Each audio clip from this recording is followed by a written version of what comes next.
মুরগি কত বড় করে হয়েছে।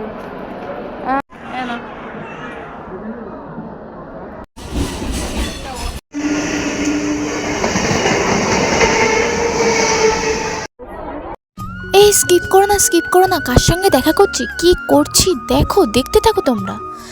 So welcome back to my channel Sangeeta lifestyle. তোমরা তো ভালোই আছো, আর হ্যাঁ আমি ভালো আছি। কি করব বলো, হ্যাঁ দেখা না করে কি থাকা যায়, তাই তো বলছি কার সঙ্গে দেখা করছি কি করছি দেখতে থাকো। আমার কিন্তু প্রিয় মানুষের সঙ্গে দেখা করছি। সো মানে কিছু বলার নেই, দেখো ট্রেনে বসে পড়েছি। আমি তো খুব এক্সাইটেড, ঠিক আছে, তোমরা দেখতেই পাচ্ছ আমি অনেক কাজ করছি, বাইরে ঘাটে বাজার হাট অনেক কাজ করছি, সেই জন্যই কিছু কেনার ছিল, তাই অত বাজার ঘাট করছিলাম। দেখো সেই প্রিয় মানুষটা কে। যাই হোক, দেখো ট্রেন তো ছেড়ে দিয়েছে। তারপরে দেখো বসেই ছিলাম, ঠিক আছে গাইস। ট্রেন তারপরে থেমেছিল একটু, মাথা খুবই ব্যথা করছে, তোমাদেরকে কি আর বলবো, আমি না জার্নি একদম করতে পারি না, ঠিক আছে। স্যার এখানে ট্রেন ছেড়ে দিয়েছে, ওটা কি স্টেশন ভালোভাবে দেখতে পেলাম না।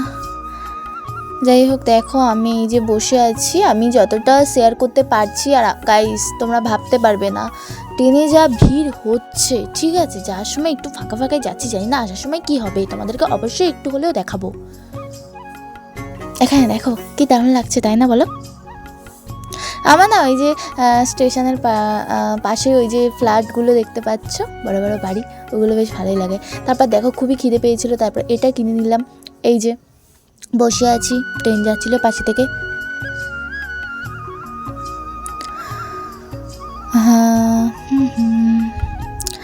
তারপরে দেখো এই যে একটু বসে আছি, এবারে কিন্তু নামবো, ঠিক আছে গাইস, তাই একটু দেখিয়ে দিলাম, সব স্টেশন দেখাতে পারি না। সো দেখো এখানে দাঁড়িয়ে আছি, দাঁড়াও দেখাচ্ছি। এই দেখো বাইরেটা দেখো, এটা হচ্ছে শিয়ালদা স্টেশন, এখানে আমি দাঁড়িয়ে আছি।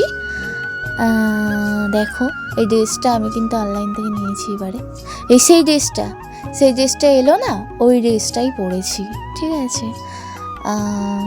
তারপরে দেখো বাইরেটা, আর শিয়ালদা স্টেশন সবসময় গমগমে ভাব, জানোই তো, মানে গা গোলানোর, হ্যাঁ মানে গা গোলানোর এ নেই। এখানে দেখো এই যে আমার প্রিয় মানুষ, তাই না, তোমরা ভাবছিলে না কে, আরে হ্যাঁ এটা হচ্ছে আমার মা, ঠিক আছে। মানে কি বলবো, এত সাধারণ, এত ভদ্র, কিছু বলার নেই, শুধু এটা তুলনা করছি না, যেটা সত্যি সেটাই বললাম। যাই হোক দেখো, তাছাড়া মায়ের সঙ্গে দেখা করবো না তো কার সঙ্গে দেখা করবো, তোমরাই বলো তো, তাই না। এখানে দেখো এই মাসিটা এসেছিলো, তাই 10 টাকা দিলাম। ও দেখো মানে পা গলানো গিয়ে নেই, দেখতে পারলে তো। আর ট্রেনে দেখো তারপর বসে পড়েছি, ঠিক আছে। ভালো লাগছে না, কি করব, মনটা খারাপ, তো বাড়ি তো যেতেই হবে বলো। মা তো কাজ করে, ঠিক আছে। যাই হোক দেখো ট্রেন এখনো ছাড়েনি।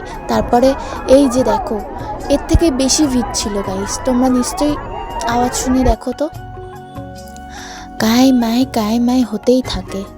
তারপরে এই যে বাড়ির কাছে চলে এসেছি, একটু ভিড়টা কমেছে গাইস, দেখো তোমরা, মাথাটা খুবই ধরে আছে আমার,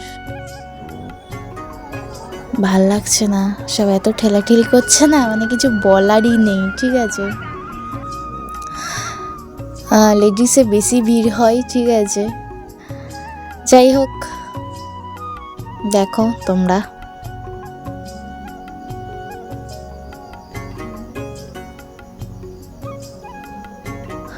মানে দেখো তারপরে হচ্ছে আমি কভার কিনতে চলে গেছিলাম। অনেকদিন আগে থেকে বলছিলাম কভার কিনবো, বাট কেনা হয়নি।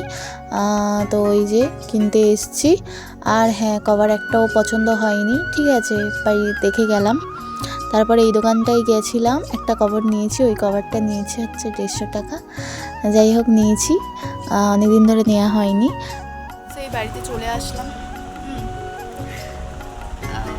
নিজের মায়ের সঙ্গে দেখা করার, তোমরা হয়তো মানে ভাবছো যে মায়ের সঙ্গে কি দেখা করতে যায়, অনেক কাহিনী পরে একদিন শেয়ার করব। তোমরা শুধু ভালোবাসা দিও, তবেই আমি খুব তাড়াতাড়ি শেয়ার করতে পারবো। যাই হোক, সবাই ভালো থাকবে। খুব খিদে পেয়েছে, চলো চলো ভাত খাবো। দেখো এখানে ভাত নিয়ে নিয়েছি, আর এখানে এই যে তরকারি কালকেকার। সো চলো বাই বাই, গুড নাইট, সবাই ভালো থাকবে। ব্লগ নিয়ে ভালো লাগা করছি, চলো বাই।